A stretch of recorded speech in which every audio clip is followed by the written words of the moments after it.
Call whoever you want, he laughed, leaning back in his leather chair like he owned the night, the building, and her. She dialed anyway, put it on speaker, and when the voice on the other end said her name, the color drained from his face before the name was even spoken. Because the man answering wasn't a lawyer, wasn't the police. It was Teobaldo Avila, and he was already on his way. If this story pulled you in, go ahead and subscribe so you never miss what's ahead. I've got another unforgettable story coming tomorrow. And while you're here, drop a comment and tell me where you're watching from. I love seeing people tuned in from all over the world. Okay, let's get back into it. The office was dim. One lamp burning amber in the corner. The city beyond the windows dark and indifferent. A desk between them wide, polished. The kind of desk that exists to remind people of distance. Anderson Tales sat behind it.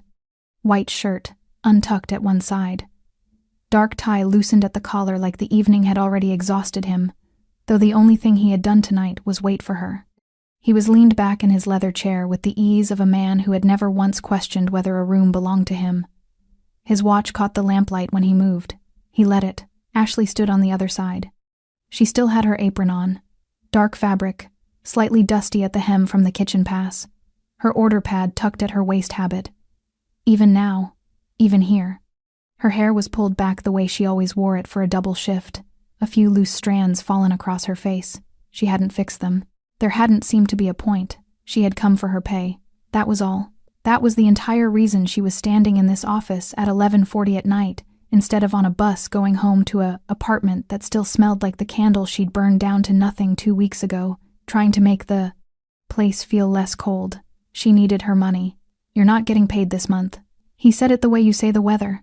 Flat, certain, already bored by it. Ashley looked at him. For what reason? Not a question. She was too tired for the inflection. Anderson tilted his head slightly, like she'd said something almost amusing. He picked up the pen on his desk, turned it once between his fingers, set it back down. You know the reason. She did not move. She had learned, across 5 months of this, that movement was information, that flinching told him something, that stepping back told him more. So she stood exactly where she was, in her dusty apron, with her order pad at her hip, and she looked at him without expression. I don't, she said. Explain it to me. Something shifted in his face then. The amusement sharpened.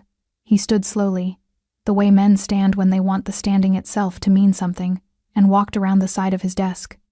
Not toward her. Not quite. Just around. Repositioning. Closing the geometry of the room. His voice dropped. You give me what I've been asking for, right here, tonight. And maybe I reconsider the whole month. The air in the room changed quality. It got thicker. Ashley felt her stomach drop the way it always dropped in this office, a cold, fast plunge, and then she felt something else move through her underneath it.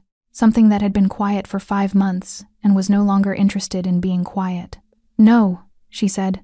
Simple. The same answer she had given him the first time, he asked. The same answer she had given him every time since. His expression hardened. The softness false as it was left his face entirely. Then you get nothing. He walked back to his chair, settled into it, spread his hands open on the desk. And you can call whoever you want. Ashley didn't respond. Police? He gestured loosely. I'll tell them you've been stealing from the register. We've had discrepancies. A pause. Lawyer? I'll have mine bury it in paperwork until you can't afford to keep paying yours. He leaned back. Union? There is no union here, sweetheart. You signed the contractor agreement on your first day, remember? He let all of it land. Then he laughed. Not a sharp laugh. Not cruel, exactly. Almost warm the laugh of a man genuinely entertained. He leaned back further in his chair, one hand resting on the armrest, and he laughed at the apron and the order pad and the loose strands of hair and the fact that she was still standing there. Call whoever you want. Before that laugh, there were 5 months. That is the part of this story that matters. The part Anderson Tales had never thought to learn, because learning it would have required him to see her as something other than a problem he could simply outlast. He didn't know about month 1 when she had filed a formal complaint with the shift manager, 2 paragraphs, specific dates, specific incidents. The complaint was acknowledged by email, automated, followed by nothing. He didn't know about month 2 when she approached the only other senior female staff member, a woman named Patricia who had worked the floor for 6 years. Patricia had listened, made sympathetic sounds. By the next morning, Ashley's Friday and Saturday shifts, her highest-earning nights, had been quietly reassigned. He didn't know about month 3, the free consultation with a labor attorney in an office above a dry cleaner 4 streets over. The attorney was kind. He explained, gently, that without sustained documentation and a pattern of formal refusals on record, her case would be expensive, slow, and uncertain. He wished her luck. She thanked him and walked back to work. He didn't know about months 4 and 5, the silence. Not the silence of acceptance, the silence of a woman calculating, enduring, adding everything to a private ledger inside herself, waiting for a door that never opened. She had tried every decent door. That was the kind of woman she was, and now she was here. 11:40 at night. Apron on, the lamp burning amber. Anderson, still smiling from his own laugh, relaxed in his chair like this was already over. Ashley's hand moved to her apron pocket. Not the order pad, the other side. A small card, folded once, that she had kept there for exactly 31 days without ever intending to use it. A name written in clean, spare ink. A number beneath it. And below that, one quiet line she had read so many times the fold had started to soften. If anyone ever makes you unsafe, call me. Her thumb found the edge of it.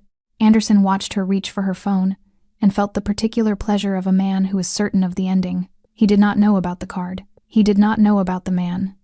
He did not know that 31 days earlier, in this same restaurant, a pair of calm, dark eyes had watched him watch her across the dining room and had already taken note.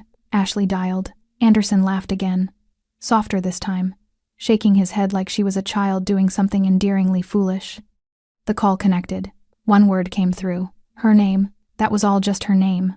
But the voice that carried it was so controlled, so utterly unhurried, that the laugh died in Anderson's throat before he even understood why. 8 months earlier, Ashley Cole almost didn't take the job. She had stood outside Tails and Ember for 4 minutes before walking in. She remembered because she had counted. The kind of counting you do when your body knows something your mind hasn't admitted yet. The restaurant looked expensive from the outside. Warm lighting behind tall windows. The kind of place where the menu had no prices on the version they handed women. She had needed that not to matter. So she straightened her collar, picked up her bag, and walked through the door. The interview lasted 11 minutes. A woman from HR named Donna, efficient and pleasant, explained the contractor terms, the shift structure, the dress code, plain shirt, dark apron, hair back. She slid the paperwork across, and Ashley signed where indicated without asking too many questions, because she had learned, by then, that asking too many questions in an interview was how you lost jobs you needed. She needed this one. The numbers were simple and brutal. 3 months behind on rent. Her mother's prescription costs had doubled since the insurance lapsed. Her younger sister, Renee, was in her 2nd year of community college on a schedule that only worked if Ashley kept covering the gap. The figures did not leave room for pride about which door she walked through. Donna shook her hand and said, "You can start Thursday." Ashley smiled and said, "Thank you. I'll be here." She was 30 minutes early. She was good at the work. That was never the question. Ashley had been waitressing on and off since she was 19. She knew how to read a table, how to time a refill before the glass looked empty, how to be warm without being familiar. She learned the menu in 2 days. She learned the kitchen staff's rhythms in 4. By her 2nd week, the regulars were asking for her section. The other servers noticed. Most of them nodded with something close to respect. A few, the ones who had been there long enough to know certain things, watched her a little more carefully, not with jealousy, with something quieter than that. A woman named Gloria, mid-40s, had worked the floor for 3 years, had pulled her aside one afternoon near the staff lockers, not dramatically, just paused beside her and said, low, while folding her apron, "Keep your shifts professional. Don't stay after close if you can help it. And if he asks you to come to the office, find a reason not to." Ashley had looked at her. "He?" she said. Gloria glanced once toward the hallway that led to management, then back. "Just keep it in mind," she said, and walked away.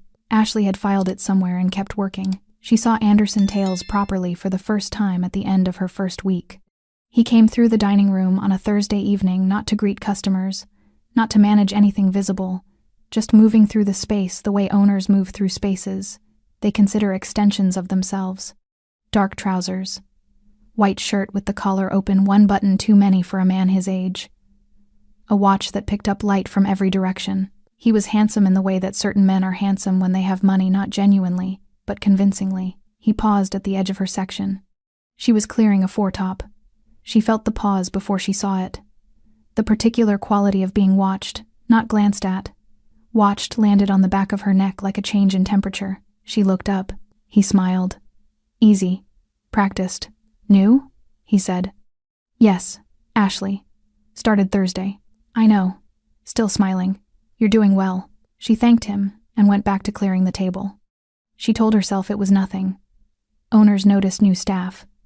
That was normal. The smile was just managerial. The pause was just assessment. She told herself these things and mostly believed them. By the end of the second week, she stopped believing. It started small. The way these things always start small. Small enough that when you try to describe them to someone later, you can hear yourself sounding uncertain, unreliable. Like maybe you misread it, a hand on her shoulder that stayed 2 seconds too long. You look tired today. You should rest better. I worry about my staff. A request to stay 15 minutes after her shift to go over feedback. Feedback that turned out to be him sitting on the edge of his desk, telling her she had natural warmth, and that the restaurant needed more of it. The first time he asked her to stay late privately, she said she had somewhere to be. She didn't have anywhere to be. She went home and sat in her kitchen and ate cereal and stared at the far wall. The second time, she said she wasn't feeling well. The third time, she looked him directly in the eye and said, calmly, that she preferred to keep things professional. The smile didn't waver. He nodded like she'd said something reasonable and walked away. The following Monday, her weekend shifts disappeared from the schedule.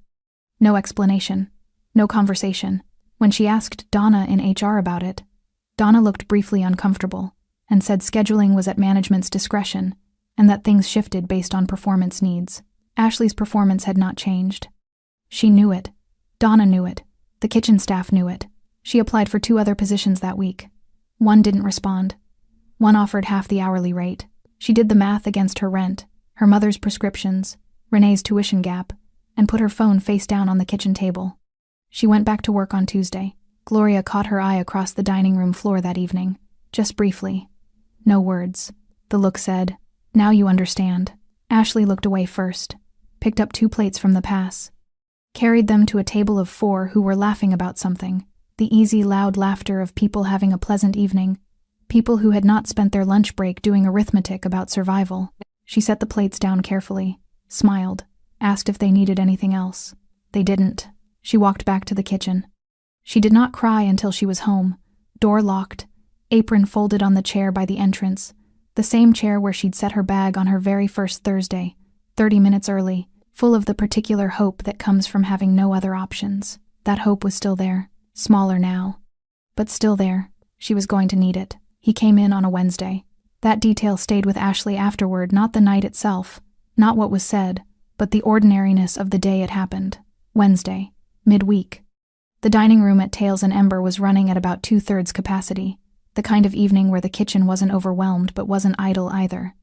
Background music at the right volume, candles doing what candles do. She was refilling water at a corner two-top when the door opened. She didn't look up immediately. Doors opened constantly, but the room changed not loudly, not all at once, just a subtle shift in atmosphere, the way a room changes when something enters it that the room wasn't entirely prepared for. She looked up. 3 men, walking in with the kind of unhurried certainty that doesn't require space to be cleared, but finds it cleared anyway. 2 of them slightly behind, broad, quiet eyes moving across the room with professional patience. The one in front. Black suit, no tie. The collar of his shirt open just enough to show the beginning of ink that ran up his neck dark. Deliberate lines of tattooing that continued down both hands, visible when he moved. He wasn't tall in a way that demanded attention. He was still in a way that commanded it. His hair was dark, swept back, neat. A small scar sat above his right eyebrow, pale and old. A thing that had healed long ago and been kept ever since, like a quiet fact about who he was. He scanned the room once, not like a man looking for a table, like a man confirming what he already suspected. The host seated them in Ashley's section. Of course he did. She gave herself exactly 3 seconds outside the kitchen pass. 3 seconds to register the table, note the body language, calibrate her approach. She had learned early that every table had a temperature before you arrived at it: nervous energy, anniversary softness, business tension, and that reading it correctly in the first 10 steps was most of the job. This table's temperature was controlled, not cold, not hostile, just contained.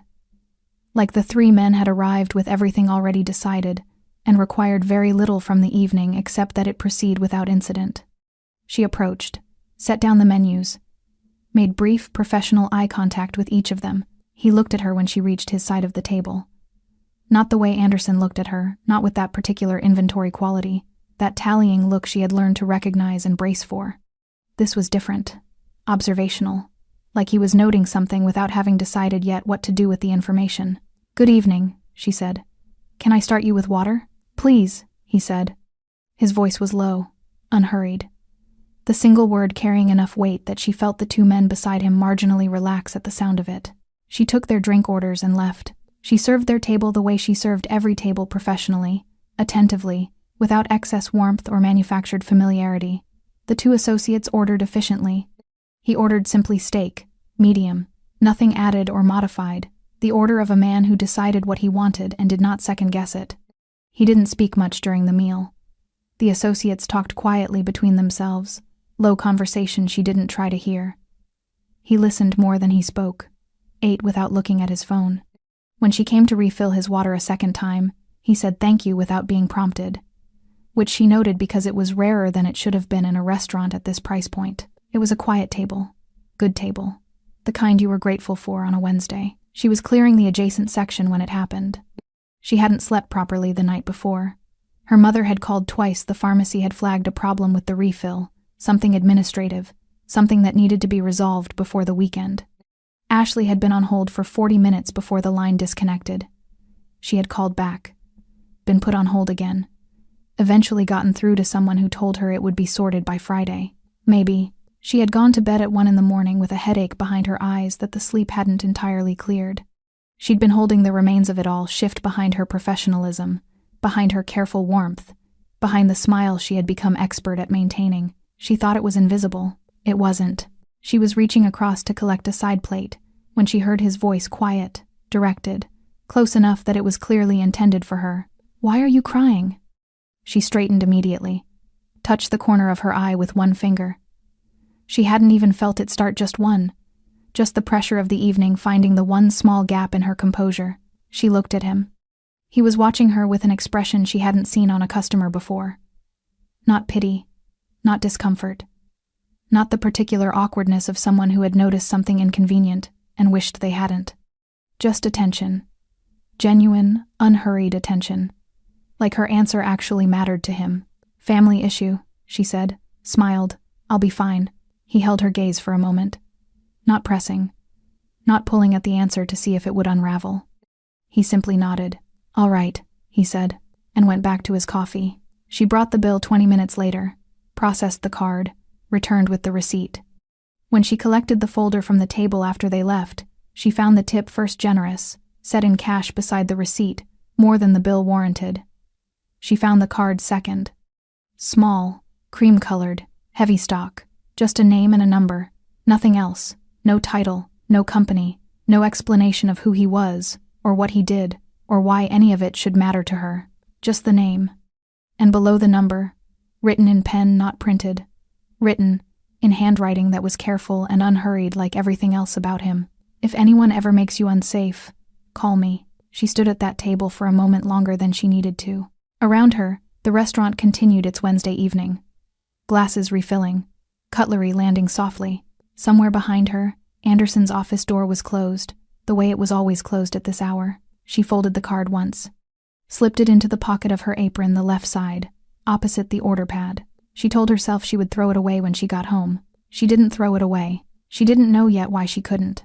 But somewhere underneath the exhaustion and the headache and the weight of the month's arithmetic, something in her had recognized something in those calm, dark eyes. Not safety, exactly. Something older than safety, the knowledge that certain people exist in the world who make predators recalculate.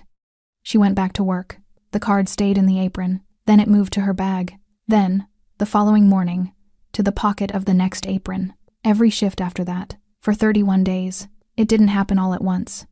That was the thing about Anderson's particular kind of cruelty. It was patient, architectural, built slowly enough that each new piece could be explained away individually, dismissed as coincidence or policy or her own misreading of the situation. It was designed to make her doubt the pattern even as she was living inside it. And for a while, it worked. Month 3 began with the payslip. Ashley opened it on a Tuesday evening at her kitchen table, under the single overhead light that flickered slightly when the refrigerator cycled on. She read the figure twice, then a third time, with her finger tracing the line. $40 short. There was a note in the deduction column. 2 words. Service penalty. She had never received a service penalty before. She had never been told what a service penalty was, what triggered it, or how it was calculated. The staff handbook, which she had actually read, cover to cover, on her second night, mentioned it in one sentence without definition. She went to Donna in HR the next morning. Donna pulled up her file with the efficiency of someone who had done this before. "It's a management discretion deduction," she said, "for service quality issues." "What service quality issues?" Ashley asked. "I've had no complaints." "It's at management's discretion," Donna said again, gently, apologetically, in the way of someone who understood exactly what was happening and had also decided, a long time ago, that understanding it was the limit of what they were prepared to do. Ashley thanked her and left. The following month, the deduction was $60. The month after that, it was $90. The shift reductions came next. By month 4, she had lost her 2 weekend evening slots, her highest earning shifts, and gained 2 Tuesday lunches in their place. The math was not subtle. Weekend evenings at Tails and Ember meant business clientele, larger tables, longer sittings, generous tips from people loosened by good wine and good moods. Tuesday lunches meant quick turnovers, modest bills, and the particular frugality of people spending their own money rather than their company's. Her monthly take-home dropped by nearly a third. She adjusted. Quietly, the way she had been adjusting her entire adult life, moving things around, cutting other things out, finding the smaller version of every expense. She stopped buying the good coffee. She walked instead of taking the bus on the shorter routes. She moved her mother's prescription pickup to the cheaper pharmacy across town, the one that required 2 trains and an extra 40 minutes each way. Renee called one evening and asked if she was okay. "I'm fine," Ashley said. "Just a slow month. You sound tired." "I'm always tired. I'm a waitress." Renee laughed. Ashley laughed with her. After they hung up, she sat in the quiet of her apartment for a long time without moving. The public humiliation was the part she hadn't anticipated. The salary cuts she could track, the shift reductions she could document. But this was shapeless, harder to hold, designed specifically to be dismissed as management. It began with small corrections made loudly. Anderson passing through her section during service, and pausing to rearrange a placement she had already set correctly, not because it was wrong, but because the pause itself sent a message to anyone watching. Then, customers being quietly redirected. She would greet a table, take their drink order, disappear to the kitchen, and return to find them transferred to another server. No explanation offered to her. If the customers noticed, they said nothing. She was left holding a water jug in the middle of a dining room, recalibrating. Then, the whisper campaign. She became aware of it the way you become aware of a smell gradually, then all at once. A regular who had always requested her section suddenly didn't. A table of 4, who had left glowing reviews of her service, stopped coming in entirely. One evening, she overheard a fragment of conversation between the host and a waiting party. Something about Ashley being difficult, and the word landed in her chest like a stone. Difficult. She had never raised her voice, never argued publicly, never done anything except refuse, quietly and repeatedly, the thing he had asked for. But difficulty, she was learning, was not about behavior. It was about compliance, and she had not complied. Gloria found her in the staff room one evening in month 5. Ashley was sitting on the bench by the lockers, still in her apron, not doing anything, not on her phone, not eating, just sitting in the 10-minute gap before the evening rush with her hands in her lap and her eyes on the middle distance. Gloria sat beside her without asking. For a moment, neither of them spoke. "You filed the complaint," Gloria said finally. "Not a question." "Month 2, Ashley said. Gloria nodded slowly. "I filed one too. My second year." A pause. Nothing happened. Ashley looked at her. "How long have you let it go on?" Gloria asked. 5 months. Gloria was quiet for a moment. Then, "Why are you still here?" The answer was simple and terrible, and Ashley gave it without drama. Rent, my mother's medication, my sister's tuition gap, a breath. I did the math. I can't afford to leave. Gloria looked at her hands, then back up. He knows that, she said softly. That's why you. Ashley had suspected it. Hearing it said aloud by someone who had watched him long enough to know his patterns that landed differently, not as a revelation, as a confirmation. She was not a coincidence. She had been selected. She went home that night to a rent overdue notice slipped under her door. She picked it up. Read it. Set it on the kitchen table, next to the half-eaten meal she hadn't finished, and the phone with 3 missed calls from the debt collection agency, and the small pile of papers she kept in a folder marked, in her own handwriting, just in case. She sat down, opened the folder. Inside, near the back, behind the payslips with their growing deductions, was a small cream-colored card, folded once. She didn't take it out. She just knew it was there. She closed the folder, turned off the kitchen light, and told herself, for the 23rd time, that she wasn't going to use it. She was still telling herself that when she fell asleep, the shift ended at 11. Ashley knew something was different by 9. It wasn't anything she could point to specifically. Not a word said. Not a look held too long. Just a texture in the evening that felt wrong. Anderson had been in the dining room more than usual, moving through it with a kind of patient deliberateness, checking things that didn't need checking. Twice she felt his eyes on her from across the room. Twice she looked up and found him already looking away. By 10:30, the dining room was nearly empty. The kitchen was winding down. The other servers were cashing out their sections, collecting their things, saying quiet goodnights to each other, the normal sounds of an evening closing. She was wiping down her last table when Donna appeared at her elbow. Anderson wants to see you before you leave, Donna said, not meeting her eyes. About your pay. Ashley's hands stopped moving on the table. She looked at Donna. Donna looked at the floor. Okay, Ashley said. She stood outside his office door for a moment before knocking. The hallway back here was different from the dining room. No warm lighting, no background music, no careful atmosphere management. Just a corridor with overhead fluorescents and the ambient sound of the kitchen extractors winding down. A fire exit at the far end with a small red sign above it. She noted the fire exit the way you note things when some quiet part of you is already preparing. She knocked. Come in. The office was dim. One lamp burning in the corner amber, warm, at odds with everything about the moment. His desk dominated the center of the room, wide, dark wood, the kind of desk purchased to establish something about its owner before a single word is spoken. Anderson was seated behind it, white shirt, untucked at the side, tie loosened, leaned back in his chair with the particular relaxation of a man who has been waiting and found the waiting easy. His watch caught the lamplight. He let it. He didn't stand when she entered. Close the door, he said. She closed it. Left her hand on the handle for 1 extra second, not pulling it back open, just maintaining the contact. Then she let go and turned to face him.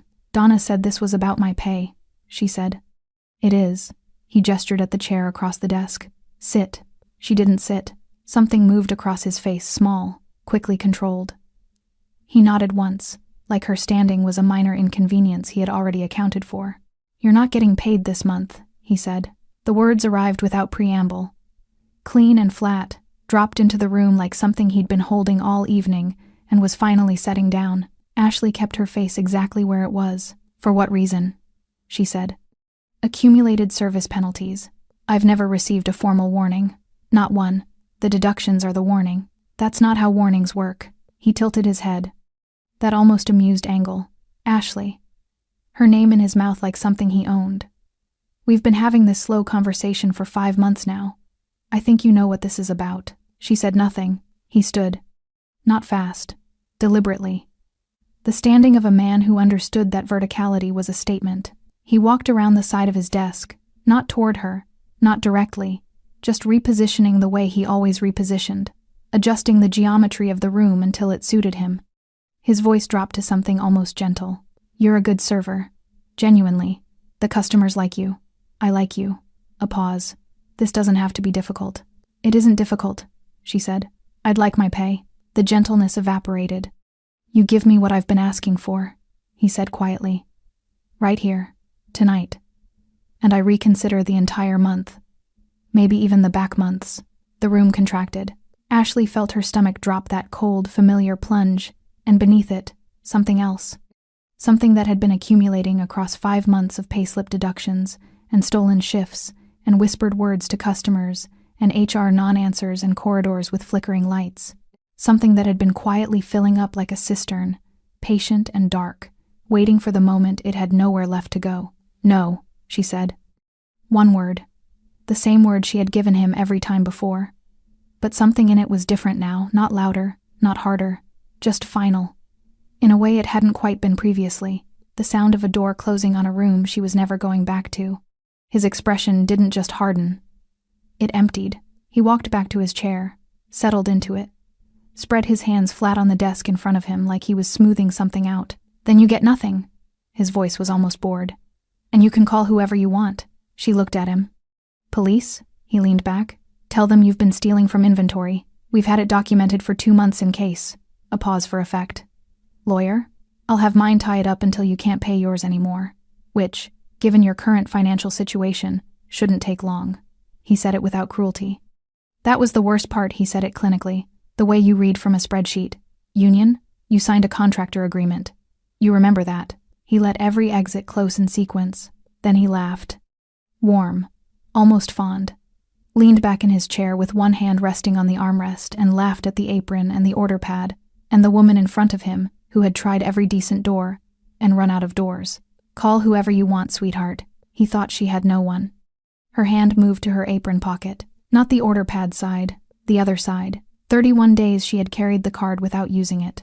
31 days of telling herself she didn't want to involve him, didn't want to owe anyone, didn't want to reach for a hand that came attached to a world she had deliberately kept herself away from. 31 days. Her fingers found the edge of the card. The card found her fingers. Anderson was still smiling when she pulled out her phone. He watched with the relaxed curiosity of a man watching someone do something he considers pointless. "Who are you calling?" he said, half entertained. She didn't answer. She unfolded the card, dialed the number, put the phone to her ear. Anderson leaned forward slightly, elbows on the desk, still smiling, waiting for whoever was about to tell her they couldn't help her. The line rang twice. Then it connected. And the voice that came through low, unhurried, carrying its own particular weight across the silence of the room, said one word, her name, just her name. But the way it arrived calm, immediate, certain made Anderson's smile do something it had never done before in this office. It faltered. The room held its breath. Ashley held hers. On the other end of the line, 1 ring, 2, and then the connection opened, with the quiet certainty of a door that had been expecting to be knocked on. Not voicemail, not a groggy pause, just immediate, clean presence. Ashley, her name, just her name. But it arrived the way very few words ever arrive, with the full weight of someone who meant it, who had, in some quiet way she didn't entirely understand, been waiting for it. She exhaled once, steadied herself. "I'm sorry to call this late," she said. "Don't apologize." A pause brief, assessing. What's happened? Not what's wrong. Not are you okay? What's happened? The question of a man who had already moved past the preamble and needed only the facts to begin. She glanced at Anderson. He was leaned forward now, elbows on the desk, the smile still present but reconfigured, less certain of itself, recalculating. He thought he knew what this was. A friend, a relative, someone who would listen sympathetically and be entirely unable to do anything. He was still comfortable. She kept her voice level. "My employer has refused to pay me," she said. "He says unless I..." She paused, choosing the words carefully. "Unless I give him something I've refused to give him. For 5 months." Silence on the line. The particular silence of someone who has heard what you have said and is now deciding what it means for the person who said it to him. Then, "Put me on speaker." She lowered the phone, pressed the button, set it on the edge of the desk between them in the space where the lamp threw its amber light, where Anderson's hands rested flat on the dark wood. Anderson looked at the phone, looked at her, felt the room shift in some way he couldn't name yet but registered instinctively, the way certain animals register changes in air pressure before they understand the weather coming. His hand moved toward the phone. Ashley didn't stop him.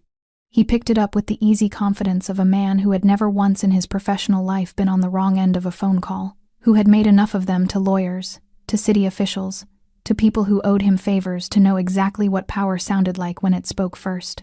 "This is Anderson Tales," he said. The voice he used for these moments measured, slightly bored, the voice of a man who owns the room he's standing in. "And who exactly are you?"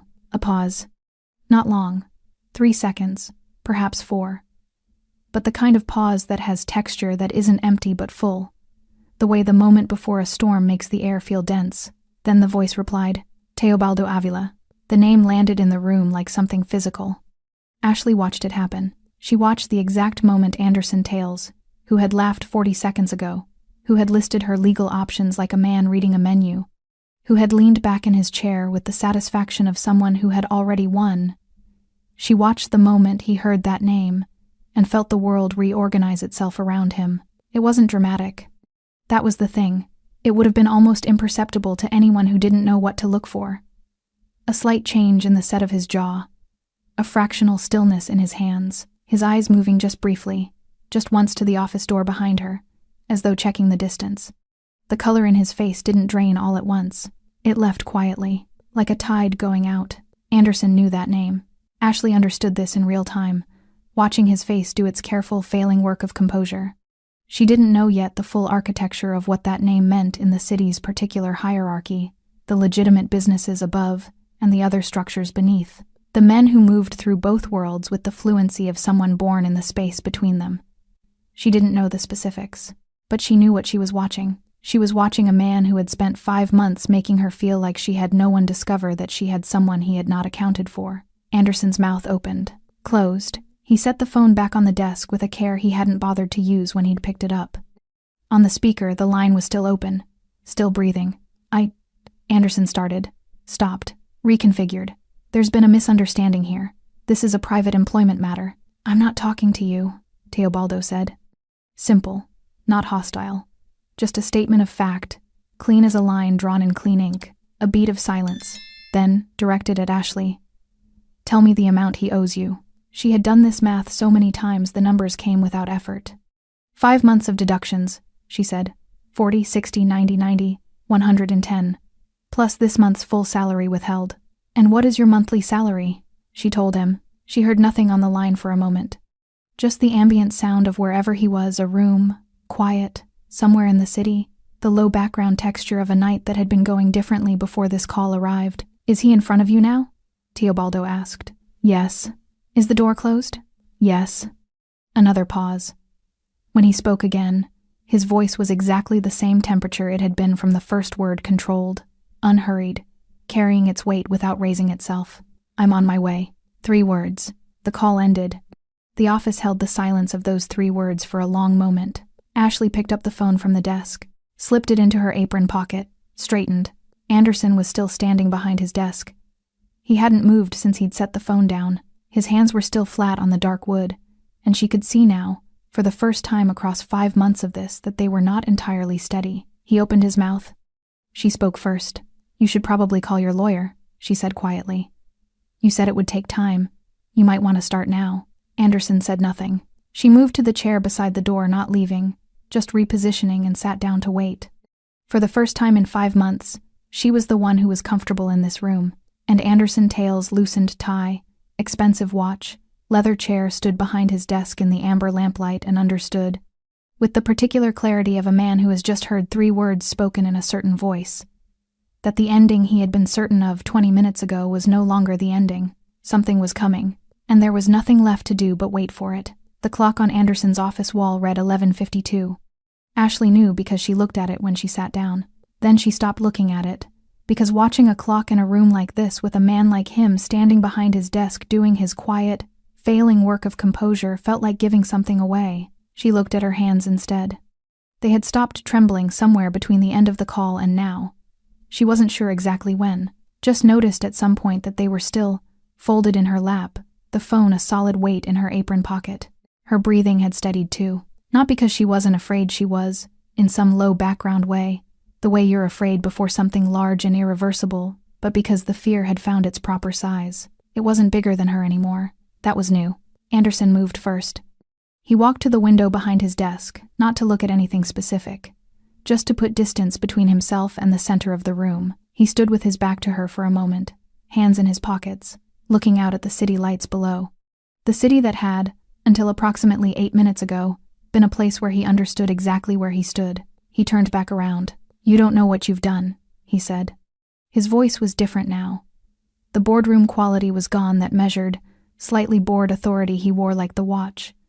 What was underneath it was something she hadn't seen from him before. Not quite fear. Something adjacent. The particular unease of a man who has spent years operating in spaces where he controlled the information and has suddenly discovered that someone else has been holding information he didn't know existed. Ashley looked at him calmly. "I made a phone call," she said. "You told me to." He started to say something. Stopped. Walked back to his desk. Picked up his own phone. Dialed. Held it to his ear. Waited. Whoever he was calling didn't answer. He set the phone face down on the desk and didn't try again. Outside the office, the restaurant was finishing its close. Ashley could hear it through the door, the particular sounds of an evening ending. Chairs being lifted onto tables. The kitchen extractor fans cycling off one by one.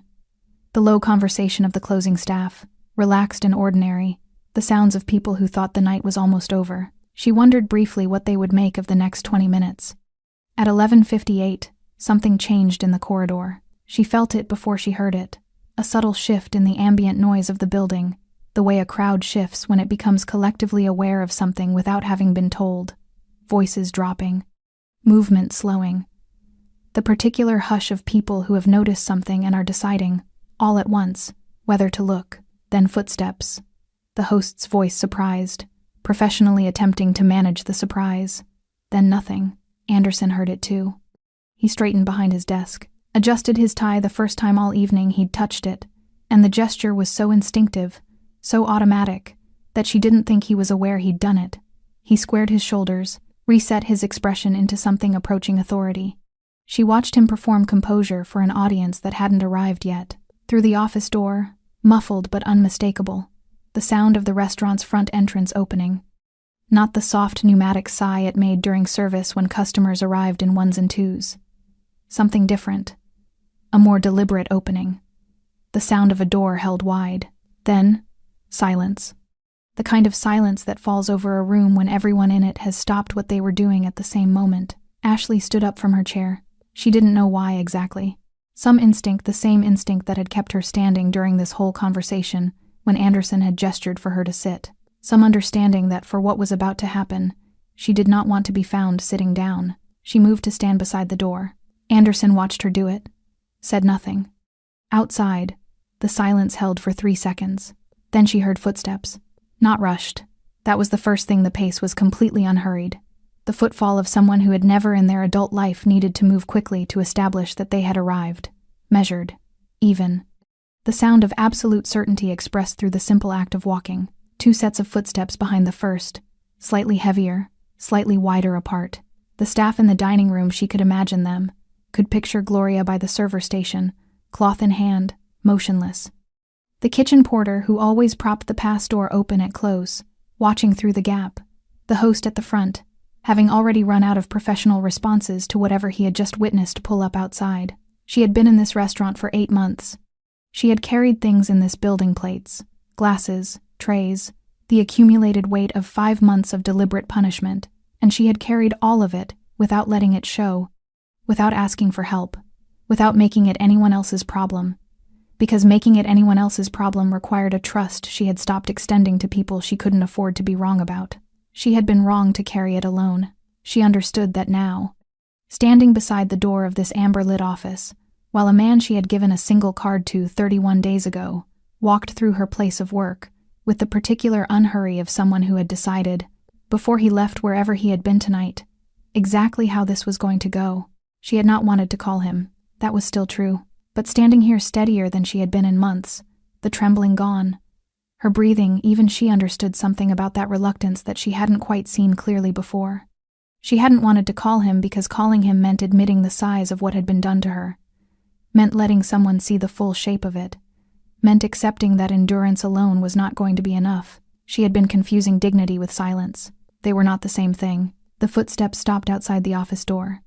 Anderson straightened one final time, lifted his chin, arranged his face into the expression of a man who was in control of his own building. A single knock, not loud, not aggressive, Just sufficient. Ashley looked at the door. Then at Anderson. Anderson looked at the door.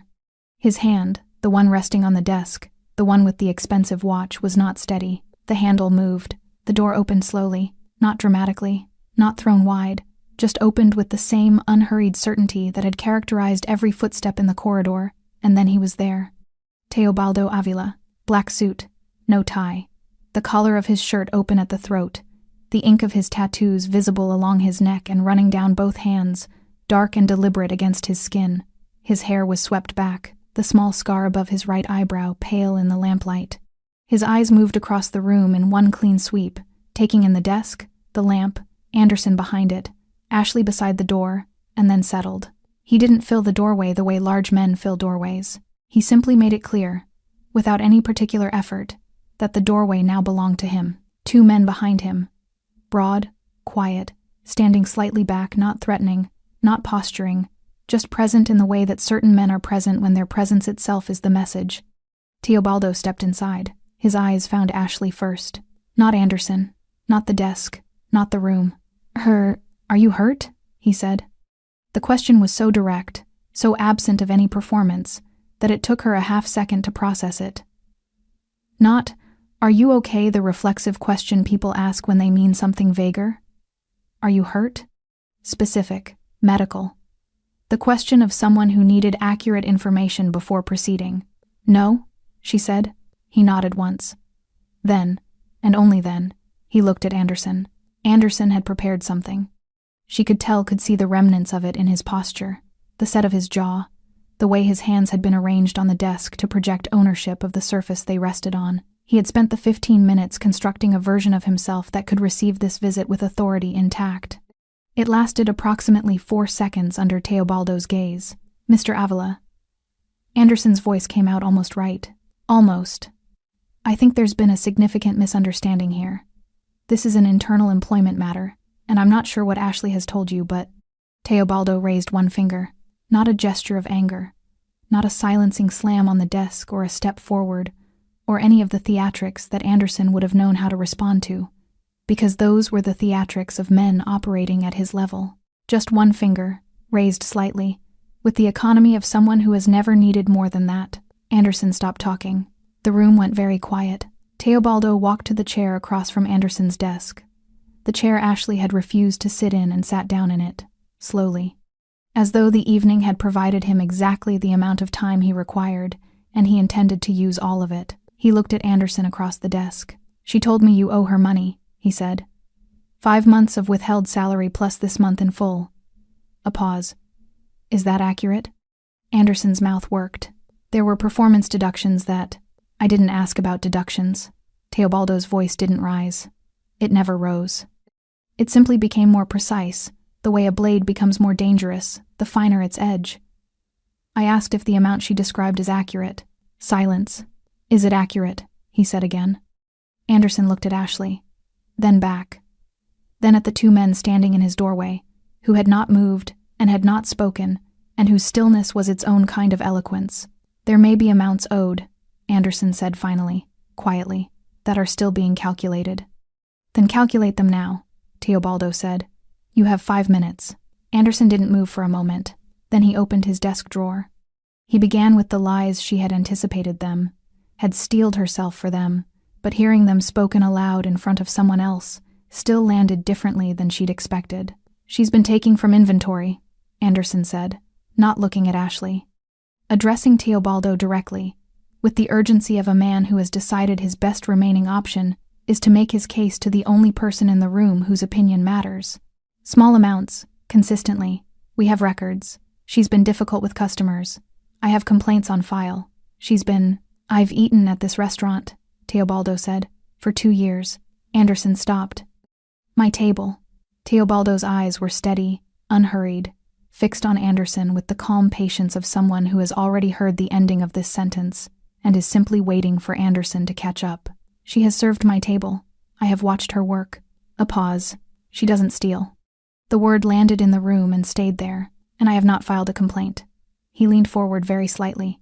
"If you produce one with my name on it, we will have a different conversation." Anderson's file stayed closed. "You have 4 minutes," Teobaldo said. Anderson went to his office safe. Ashley watched him cross the room, the man who had leaned back in his chair 40 minutes ago and laughed at her, who had listed her legal options like weapons in an inventory, who had said, "Call whoever you want," with the absolute confidence of someone who had already accounted for every possible response. His hands were shaking when he worked the combination. The safe opened. He reached inside, pulled out an envelope, then a second, then counted from a third. The room was so quiet that the sound of the counting was audible, the soft friction of bills being moved from one hand to another by fingers that couldn't quite hold their steadiness. He crossed back to the desk, set the envelope down. Teobaldo looked at it, then at Ashley. "Count it," he said. She crossed to the desk, picked up the envelope, counted carefully, the way she had been counting things her whole life: rent, prescriptions, tuition gaps, payslip deductions, with the focus of someone for whom numbers have always had real consequences. It was right. All of it. 5 months of deductions, the withheld salary, the full amount she had tracked in her own careful records, and never once been able to prove to anyone who could do something about it. "It's correct," she said. Teobaldo nodded, then looked at Anderson. "Give it to her directly," he said. Anderson picked up the envelope from the desk. He crossed to Ashley and placed it in her hands. She had imagined this moment in the abstract, in the way you imagine things you've stopped letting yourself want too clearly, and she had imagined feeling something large. Triumph, maybe, or the particular release of something long held finally being set down. What she actually felt was quieter than that. Just right. The simple, clean sensation of a thing being as it should be. After a very long time of it being wrong, she held the envelope. Anderson could not look at her. Teobaldo stood. He buttoned the single button of his jacket unhurried, precise, and then looked at Anderson with an expression that wasn't anger, and wasn't satisfaction, and wasn't anything that could be simply named. "If I hear her name come out of your mouth," he said, "in any context, to any person, for any reason," he glanced briefly toward the office window, toward the dining room beyond it, "my men will be outside this building by morning, and it will not open." Anderson nodded rapidly. "Yes, of course, absolutely."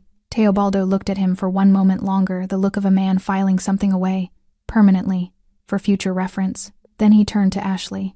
The shift in his expression was not dramatic, but it was real, a slight softening around the eyes, something that had been held in restraint releasing just enough to be visible. "You mistook her silence for weakness," he said. He wasn't talking to her, he was talking to Anderson, but he was looking at her when he said it. And something about being seen that clearly by someone who owed her nothing, who had come here at midnight in a black suit because she had finally, after 31 days and 5 months, and a lifetime of carrying things alone, made a single phone call. Something about that undid a small, carefully maintained knot somewhere in her chest. She didn't cry, but it was close. Teobaldo moved toward the door, paused at the threshold. "Are you safe to get home?" he said, directed at her. Only her. "Yes," she said. He nodded, and walked out. The 2 men followed. The office door remained open behind them.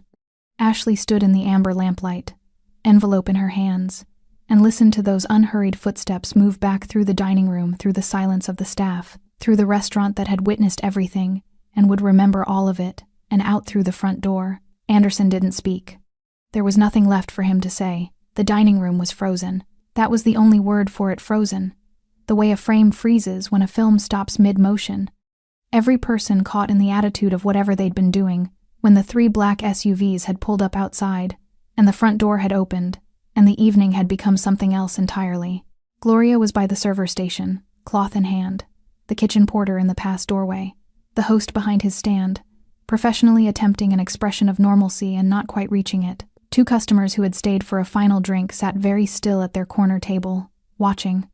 Teobaldo walked through all of it without acknowledging any of it, not dismissively, not coldly, just with the complete self-containment of someone who had decided what this evening was about before he arrived, and had no remaining attention for anything peripheral. He reached the front of the restaurant, stopped, turned back to look at the room. His eyes moved across the staff, not threatening, not performing, just taking a slow, unhurried inventory of every face.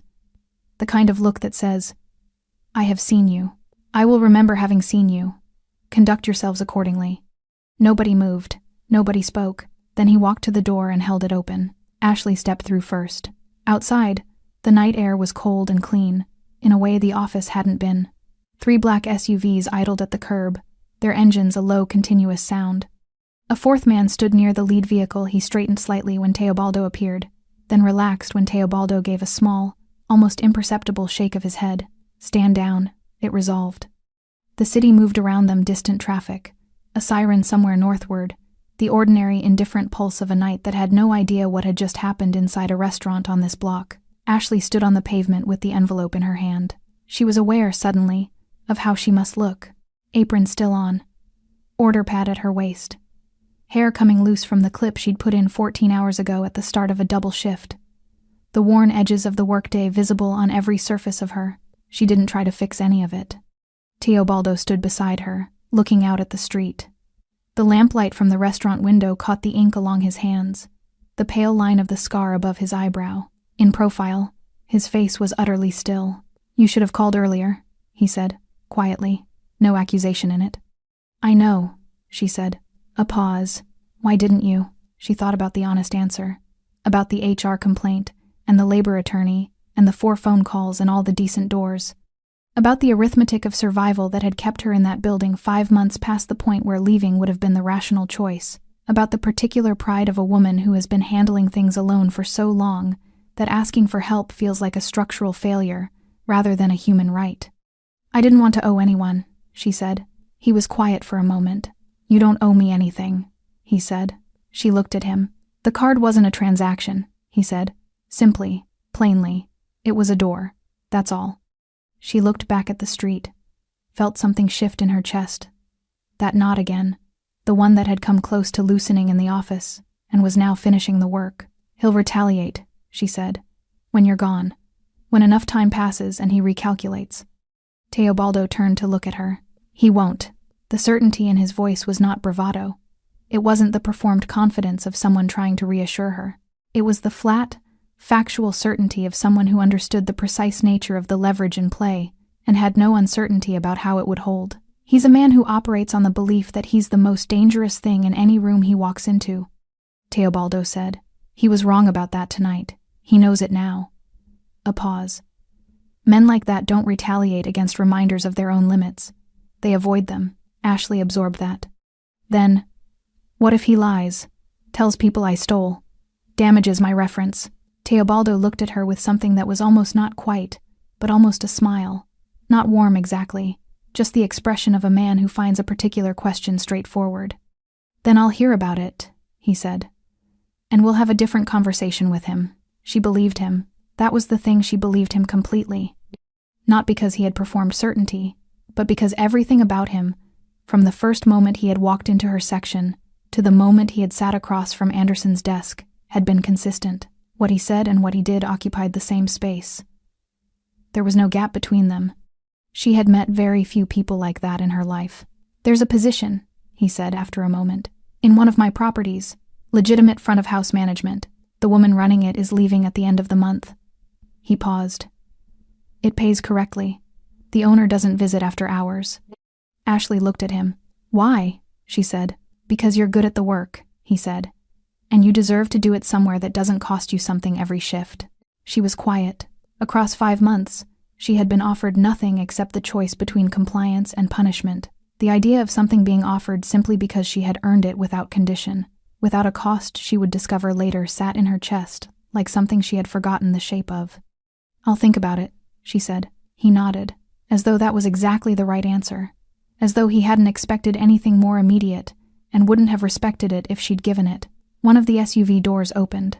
His associate stepped out, stood at the vehicle's side. Teobaldo turned to leave. "Thank you," Ashley said. He paused, looked back at her once. "You carried that alone for 5 months," he said. "That took more strength than anything that happened in that office tonight." He walked to the vehicle, got in. The door closed. The 3 SUVs pulled away from the curb with the same unhurried certainty he brought to everything. No acceleration, no drama, just a smooth departure into the ordinary city night. Ashley stood on the pavement outside Tails and Ember. Apron on. Envelope in hand, the cold air sharp against her face. She thought about 5 months, about the payslips and the HR complaint, and the labor attorney and Gloria's look across the dining room floor, about the card in her apron pocket for 31 days, about the moment she had finally dialed and heard her own name, returned to her in a voice that made the room change. She thought about what he had said. You carried that alone for 5 months. That took more strength than anything that happened in that office tonight. She had spent 5 months being told, in the architecture of every penalty and shift cut and closed door, that her endurance was weakness. That silence was surrender. That staying was desperation. It hadn't been any of those things. It had been a woman with nowhere to go making herself a way through. She untied her apron, folded it once, cleanly, the way she folded things, set it on the windowsill of Tails and Ember, and walked away from the building without looking back. She gave 2 weeks' notice the next morning. Not because she was required to, not because she owed Anderson Tails anything resembling professional courtesy, but because she had decided, somewhere on the walk home the previous night, that she was going to leave this place the same way she had survived it on her own terms, with her own dignity intact, in a way that could never be reframed as flight. She typed the resignation letter at her kitchen table before the sun was properly up, kept it brief, professional, thanked the establishment for the opportunity, provided her end date. She printed it at the library on Lama Street, the same library where she had once looked up labor attorney listings, and hand-delivered it to Donna in HR at 9:15. Donna took it, read it, looked at Ashley with an expression that had several things in it, none of which she said out loud. I'll process this, Donna said.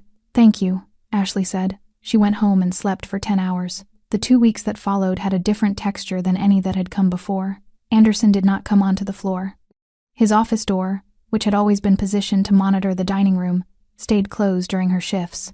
His voice, which she had heard directing, correcting, performing authority across every surface of the restaurant for 8 months, was absent. The staff moved through the space with a looseness she hadn't noticed was missing until it returned. Gloria caught her on her second-to-last shift. They were both in the staff room, end of evening, and Gloria sat beside her on the bench by the lockers, the same bench, the same position, as that conversation in month 5 that had told Ashley what she already knew. He came in Monday morning, Gloria said quietly. Sat in his office for 4 hours, didn't call anyone in. Ashley said nothing. Patricia said he's been asking about insurance, the kind you get when you're closing a business. Ashley looked at her hands. She didn't feel triumph. She had examined herself for it, and found something quieter instead. A low, settled sense that the machinery of consequence was doing its work, without her having to watch it do so. Are you going to be okay? Ashley asked. Here. Gloria looked at her steadily. He knows better now, she said. Who's paying attention? Ashley nodded. Take care of yourself, Gloria said. You too. On her final shift, the kitchen staff made her a meal. Not an organized thing, not announced or ceremonial. Just, at the end of the evening, the head chef set a plate at the corner of the pass and said, without looking at her, You should eat before you go. She sat on a stool at the kitchen pass and ate a proper meal for the first time in longer than she could clearly remember, while the kitchen wound down around her, extractors cycling off, surfaces being wiped, the comfortable noise of people finishing a shared thing. She thanked them individually. They received her thanks with the slightly awkward grace of people who don't do sentimentality easily, but had decided this warranted an exception. She walked out of Tails and Ember at 11:40, the same time, she realized, as the night she had made the call. She didn't set her apron on the windowsill this time. She took it home, folded it, put it in a drawer. Some things you keep not because you want to look at them, but because they are part of the story of how you became who you are. Teobaldo's associate called 4 days later. A woman named Iris, efficient and pleasant, who explained the position front of house management at a private dining establishment in the city's northern quarter. The hours, the salary, which was correct in a way that Ashley sat with for a moment after she heard it. The start date. Ashley asked 2 questions. The first, who she would report to. Iris, directly, the woman said. And above her, the property manager. Mr. Avila is an owner but not an operational presence. The second, whether the offer was contingent on anything beyond her professional performance. A brief pause on the line. Then, with something that might have been the edge of a smile in the voice. No, it's a job, Miss Cole. Just a job, she accepted. She saw Teobaldo once more before she started. Not arranged, she was walking through the northern quarter 2 days before her start date, familiarizing herself with the area, the routes, the nearest pharmacy for her mother's prescription. the nearest coffee that wasn't too expensive.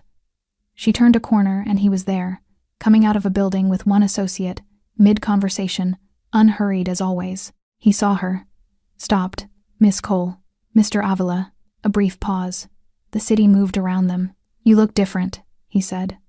She thought about that, about what was different, whether it was visible from the outside or just something she carried differently now, the weight that had been redistributed, the silence that had a different quality, chosen now rather than imposed. I slept, she said. Something shifted briefly in his expression, not quite a smile. Warmer than his default. There and gone. Good, he said. His associate murmured something. He glanced over, then back at her. You'll be well placed there, he said. The staff are good. The work is straightforward. I didn't want to call you, she said. It came out simply, without drama, just a thing that was true that she wanted him to know she knew. He looked at her. I know, he said. That's why I came. He nodded once. His associate opened the car door. He got in, and somewhere in that city, in a dim office with an amber lamp and a wide, dark desk, a man who had once leaned back in his chair and laughed now answered every phone call carefully, checked the name before he spoke, measured his words before he delivered them, and understood, with the permanent clarity of a lesson learned at the right cost, that silence in a person is not the same as the absence of power. Sometimes it is precisely the opposite. Ashley Cole walked to the end of the block, turned north, and kept going. Thanks for sticking with this story until the very end. You're the reason these stories feel alive. If you're ready for another powerful journey, just tap the next video on your screen. And before you go, leave a quick comment and rate this story from 1 to 10. I'm excited to read your thoughts and connect with you in the comments.